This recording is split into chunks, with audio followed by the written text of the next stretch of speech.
Good morning students, NRP school की online कक्षाओं में आपका फिर से स्वागत है। 7th क्लास स्टूडेंट्स ध्यान दें, आपका लेक्चर नंबर 2 लेसन नंबर 2 नए राजा और उनके राज्यों के विषय में अध्ययन करना है और उसके हम विषय में हम पढ़ रहे थे। इसके विषय में कुछ परिचय आपने लेक्चर नंबर 1 में पढ़ लिया था। उसके 2 क्वेश्चन मुझे उम्मीद है आपने होमवर्क की पुस्तक में कर लिए होंगे कॉपी के अंदर। आप स्टूडेंट्स कीजिए उन क्वेश्चंस को करोगे तो आपकी राइटिंग में इम्प्रूवमेंट आएगा। राइटिंग अच्छी होगी तो बहुत अच्छा कार्य दिखता है और आपके अंक भी अधिक प्राप्त कर सकते हो आप लोग। ये करना आप ही को पड़ेगा। चलिए सबसे पहले मैंने आपसे कहा था प्रत्येक लेक्चर के बाद में लगभग मैं आपका एक मूल्यांकन लूँगा। तो आज का मूल्यांकन लेक्चर नंबर 1 से लेसन नंबर 2 का है। उसका क्वेश्चन नोट कर लीजिए आप लोग।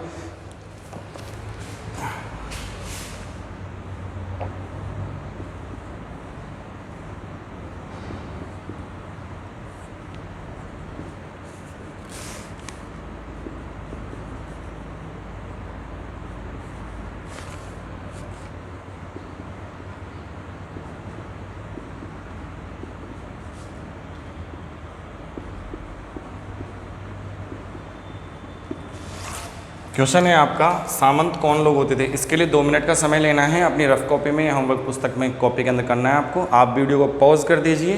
2 मिनट के पश्चात जैसे ही आप आओगे तो आपको उत्तर बोर्ड पे मिल जाएगा और आंसर को चेक कीजिएगा। ठीक है स्टूडेंट्स। देखिए स्टूडेंट्स, आपके 2 मिनट पूरे हुए हैं।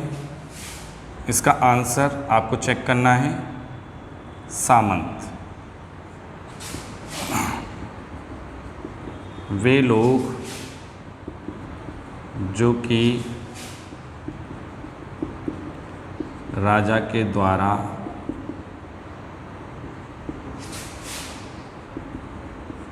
प्रदान या प्राप्त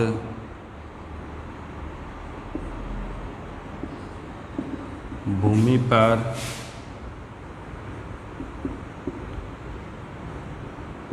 उत्पादन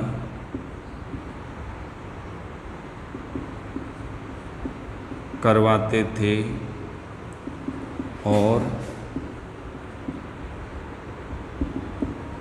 कर के रूप में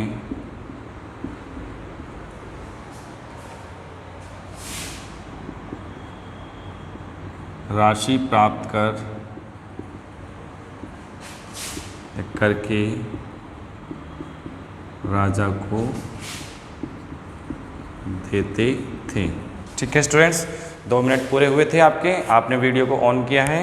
देखिए आंसर, सामंत वे लोग जो कि राजा के द्वारा प्रदान या प्राप्त भूमि पर, यानी राजा के द्वारा दी गई या उनसे प्राप्त की गई भूमि पर उत्पादन करवाते थे और कर के रूप में राशि प्राप्त करके राजा को देते थे।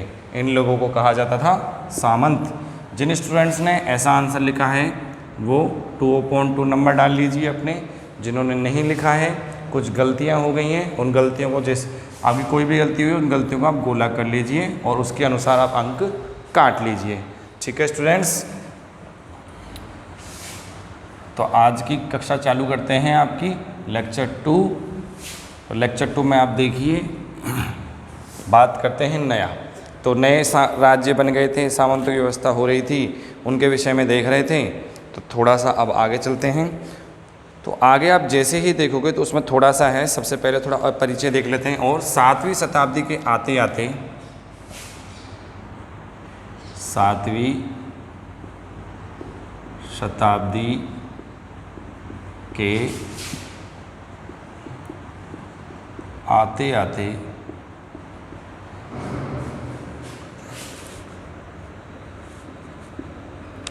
उपमहाद्वीप में विभिन्न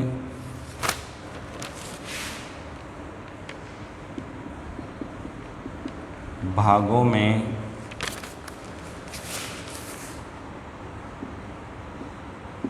बड़े भूस्वामी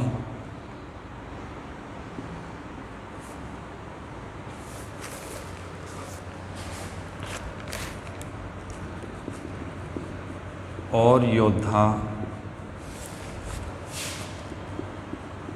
सरदार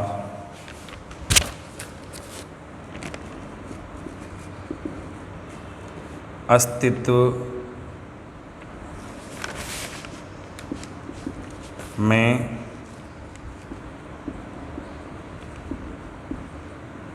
आ चुके थे। ठीक है स्टूडेंट्स, राजाओं से पहले की बात हमने कर ली थी, सामंतों के बारे में देख लिया था, योद्धा और सरदारों के विषय में देख लिया था, भूस्वामी के विषय में देख लिया। इन्होंने अपने अधिकारों में वृद्धि की, शक्ति में वृद्धि की और स्वयं के क्षेत्र बना लिए, स्वयं राजा बन गए या स्वयं उस क्षेत्र के स्वामी बन बैठे। ठीक है, तो राज्य में प्रशासन के विषय में देखेंगे। अब इसी टॉपिक से हमें निकालना है कि जब ऐसा परिवर्तन आ रहा है, एक राजा है, मान लीजिए एक राजा है और एक भूस्वामी है, एक योद्धा है, एक सरदार है, तो ये योद्धा एक राज्य स्थापित करता है तो उसका प्रशासन कैसा हो सकता है, सरदार है वो अपना राज्य स्थापित करता है तो उसका प्रशासन कैसा हो सकता है, एक भूस्वामी है तो उसका राज्य और उसके प्रशासन किस प्रकार का हो सकता है, यही हमें इस टॉपिक में पढ़ना है। ठीक है स्टूडेंट्स, तो देखिए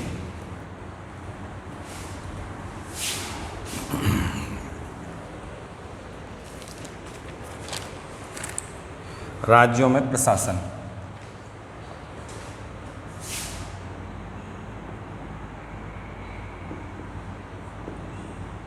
राज्यों में प्रशासन। देखें, राजाओं में से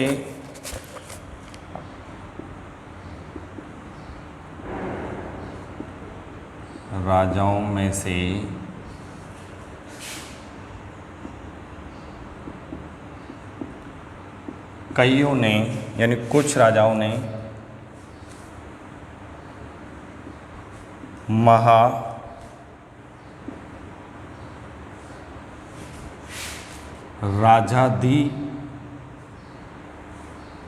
राज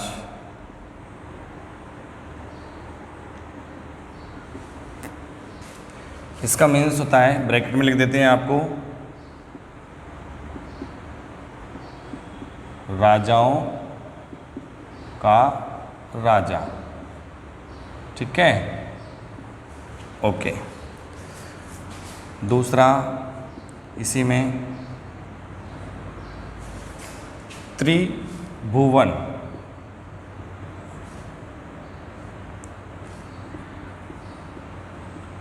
चक्रवर्तिन,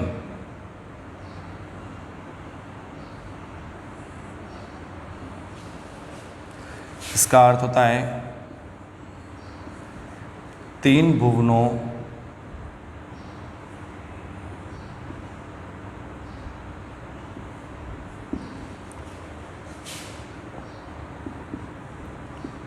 का स्वामी।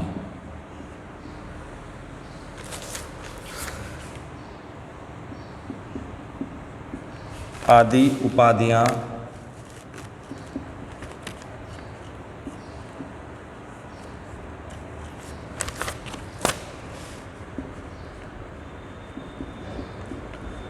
धारण की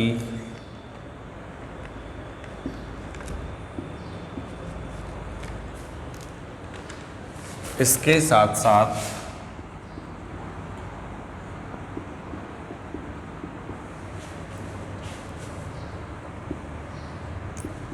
राजा अपने सामंतों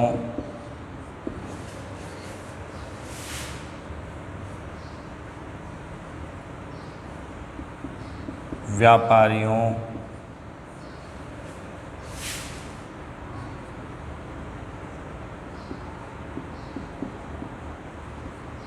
और ब्राह्मणों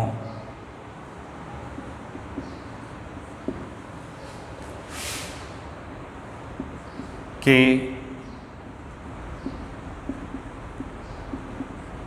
संगठनों के साथ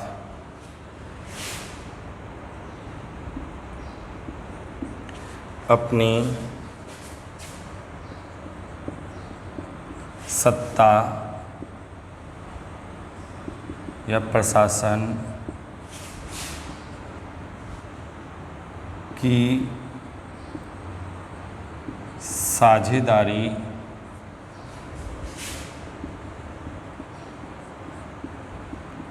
करते थे। इसको समझिए आप लोग। राज्यों में प्रशासन के विषय में हम पढ़ रहे हैं, तो राज्यों में प्रशासन के विषय में जब देखते हैं तो देखो, राजाओं में से कईयों ने महाराजाधिराज यानी राजाओं का राजा, त्रिभुवन चक्रवर्तिन, तीन भुवनों का स्वामी आदि उपाधियां धारण की। ठीक है, अब वो अपने द्वारा कुछ उपाधियां ग्रहण कर रहे हैं। उपाधियां बता दी, पहली महाराजाधिराज यानी राजाओं में भी राजा, राजाओं के ऊपर बहुत बड़ा राजा हो गया। बड़ा साइज से नहीं है, लंबाई से नहीं बताया गया। उसके पास एक राजा, दो राजा, तीन राजा उसके अधिकार क्षेत्र में है, तो वो राजाओं का राजा हो गया।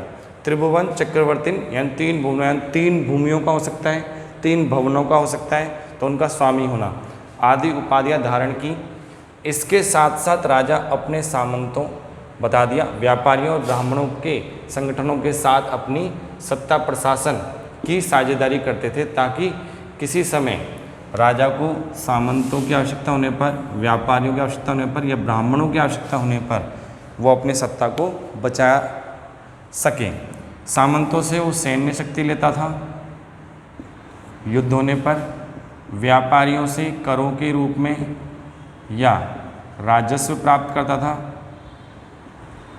ठीक है, और ब्राह्मणों से वो शास्त्रार्थ करता था। शास्त्रार्थ मीन्स यानी अपने विषय में कुछ जानकारी एकत्रित करवाता था और अपने को श्रेष्ठ बनाने के लिए कुछ कार्य भी पूर्ण करवाए जाते थे। ठीक है स्टूडेंट्स, अब आगे देखिए इसी टॉपिक के अंदर,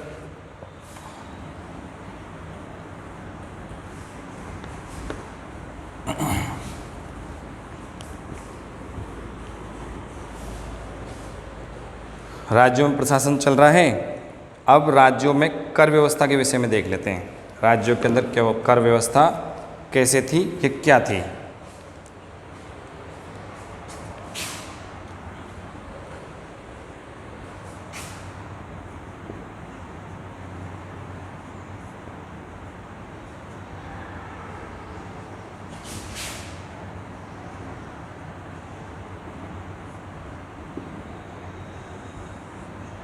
ठीक है, देखिए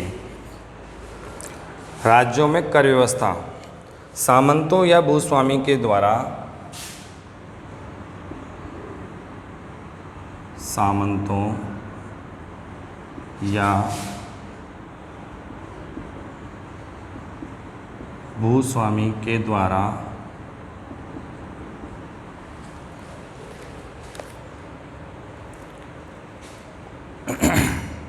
राज्यों में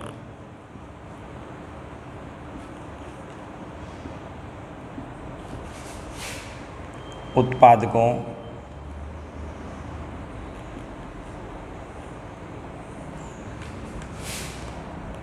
किसानों,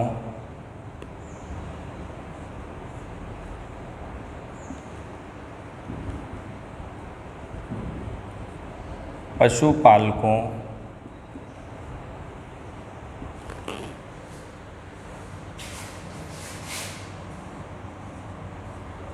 कारीगरों,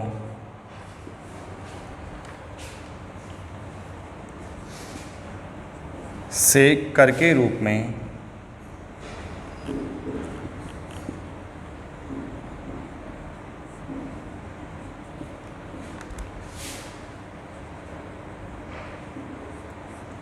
उनके द्वारा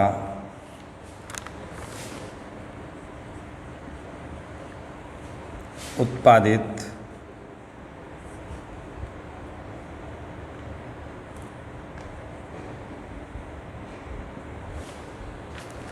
का एक हिस्सा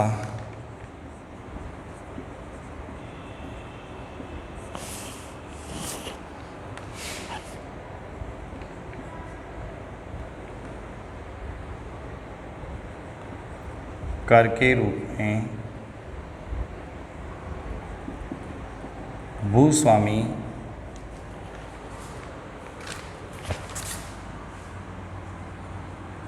द्वारा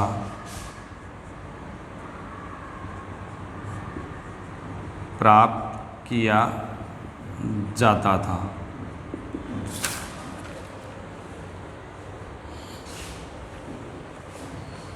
और व्यापारियों से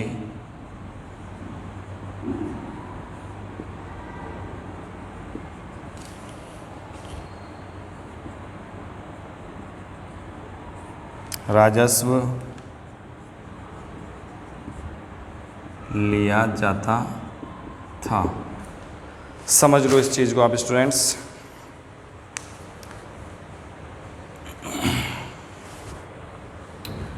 राज्यों में प्रशासन चल रहा है, राज्यों में कर व्यवस्था के विषय में हम देख रहे हैं।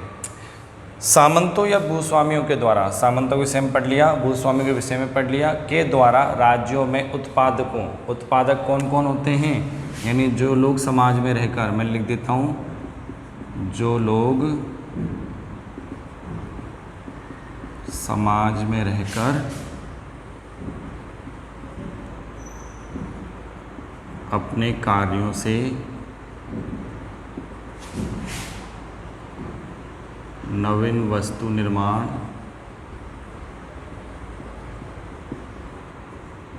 या कुछ ऐसा नया लाते हैं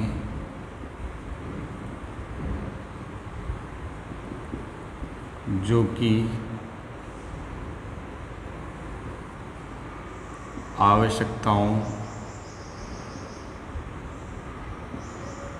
को पूर्ण करता हो। ठीक है स्टूडेंट्स। उत्पादकों यानी उत्पादक कौन हो गया, जो लोग समाज में रहकर अपने कार्यों से नवीन वस्तु का निर्माण करते हैं या कुछ ऐसा नया लाते हैं जो कि आवश्यकताओं को पूर्ण करता हो। ठीक है। आगे किसान हो गए, खेती करने वाला व्यक्ति, पशुपालक पशु को पालने वाला, चरवाहे हो गए। ठीक है। कारीगरों, कुछ नया निर्माण करने वाले, से कर के रूप में उनके द्वारा उत्पादित, यानी ये सभी लोग जो भी उत्पादित कर रहे हैं, नया कुछ बना रहे हैं, उसका एक हिस्सा या उससे प्राप्त पूंजी का एक हिस्सा कर के रूप में, यानी कर स्वरूप भूस्वामी द्वारा प्राप्त कर लिया जाता था और राजा को पहुंचाया जाता था। ठीक है। व्यापारी जो लोग होते थे उनसे राजस्व लिया जाता था। राजस्व का अर्थ होता है जब व्यापारी एक क्षेत्र से दूसरे क्षेत्र में व्यापार करने के लिए, वस्तुओं की पूर्ति करने के लिए आते जाते हैं, तो उनसे चुंगी कर या वस्तु व्यापार के रूप में लिया जाने वाला जो कर था उसे राजस्व कहा गया है और ये सीधे लिया जाता था। ठीक है स्टूडेंट्स, यानी व्यापारिक रूप में। अब देखिए आप लोग, इस विषय को हमने थोड़ा सा पढ़ लिया, थोड़ा समझने का प्रयत्न भी किया है। करों के विषय में और भी जानकारी थोड़े अगले लेक्चर में देखेंगे हम। उससे पहले मैं थोड़ा सा आपको और समझा देता हूँ। एक मैप है, उसको देखिए आप लोग। मैप को देखने की कोशिश कीजिएगा। आपको दिख रहा है स्टूडेंट्स, चैप्टर के स्टार्टिंग में मैप दिखा, दिख गया स्टूडेंट्स। इसमें मैंने कुछ चीज़ें गोल की हैं, आपको ब्लू कलर से थोड़ा दिख रहा है, जैसे मुल्तान के अरबों के बारे में, यहाँ पश्चिमी भाग में चहमानों के बारे में, गुजर प्रतिहार, परमार, यहाँ पे राष्ट्रकूट दिखाई दे रहा है, इधर चालुक्य दिखाई दे रहे हैं, यहाँ चोल है, चेर है, पांडे हैं, इनके बारे में आपको दिखाई दे रहा होगा। ठीक है स्टूडेंट्स, आप अपनी पुस्तक में और भी इनको देख लीजिएगा। इसमें मैंने मैप आपको इसलिए दिखाया है, जब राज्यों का परिचय चल रहा था, कर व्यवस्था इत्यादि के बारे में हम पढ़ रहे हैं। आगे की हम जो शासन व्यवस्था के बारे में देखेंगे और कुछ जो इस चैप्टर में देखने को हमें मिलेगा, तो उसमें यही पता चलेगा इन क्षेत्रों में इन राजवंशों ने अपने अधिकार किए थे, अपने अधिकारों को प्राप्त करके नए कुछ शासन व्यवस्थाओं को स्थापित किया और राज्यों का विस्तार करते चले गए। तो स्टूडेंट्स, इस शासन व्यवस्था के पश्चात आज के जो टॉपिक लिए गए थे आपके राज्यों प्रशासन के बारे में और कर व्यवस्था के विषय में, इसके आप होमवर्क के 2 क्वेश्चन ले लीजिए अपने, और इन्हें आपको वीडियो को सुनकर, वीडियो को पॉज कर समझना है और क्वेश्चनों के आंसर आप लिखिएगा। मैं क्वेश्चन आपको बोर्ड पे लिख देता हूँ आज के होमवर्क के दोनों क्वेश्चनों को, और आपसे वापस से स्टूडेंट्स मैं यही अनुरोध करूँगा कि आप लोग अपनी पढ़ाई के लिए जो भी वीडियो लेक्चर दिए जा रहे हैं, जिस किसी भी सब्जेक्ट में, उन सभी को ध्यानपूर्वक समझें और पढ़ाई के प्रति थोड़े जागरूक हो जाएं। तो देखिए आपके 2 क्वेश्चन हैं। फर्स्ट क्वेश्चन होमवर्क का क्वेश्चन नंबर 1, राजाओं के द्वारा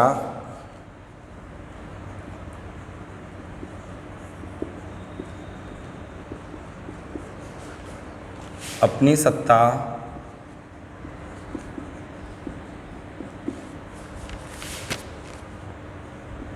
की मजबूती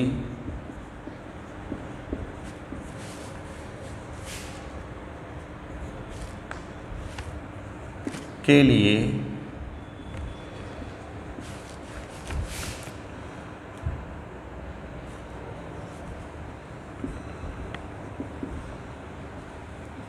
किन लोगों के साथ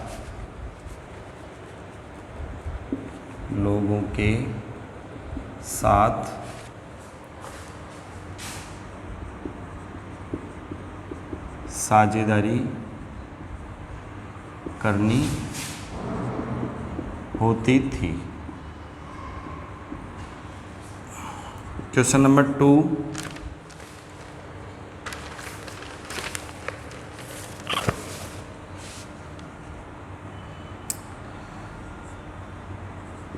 प्रशासक के द्वारा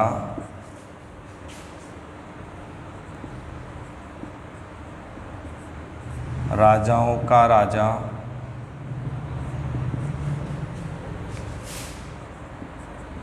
के रूप में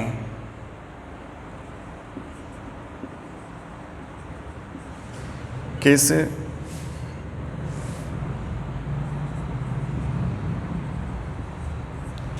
उपाधि को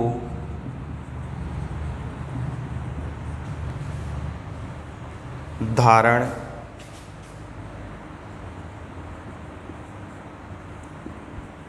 करते थे।